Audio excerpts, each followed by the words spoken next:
L'ombre, une parenthèse de fraîcheur sous un soleil de plomb, recherché par tous les Poitevins aujourd'hui.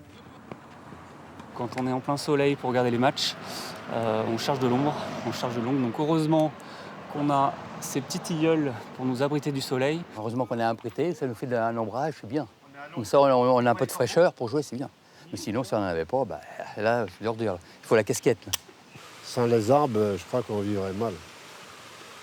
Ça apporte de l'oxygène, ça de l'ombre et tout. La fraîcheur naturelle des arbres est recherchée donc, mais certains ont été taillés de près. L'ombre a été réduite. Vincent Pellerin, responsable de cet espace, doit composer avec des contraintes vieilles de 3 siècles. Il s'agit d'un parc ancien qui date du XVIIIe siècle, qui historiquement a toujours été entretenu avec cette typologie-là, c'est-à-dire d'arbres en rideau. C'est soumis à réglementation parce que c'est un site classé.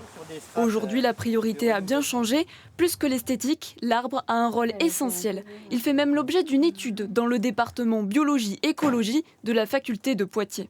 Il y avait des grands alignements d'arbres.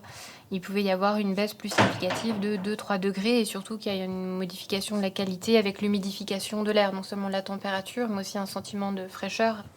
Une ville verte pour supporter la chaleur, mais pas seulement.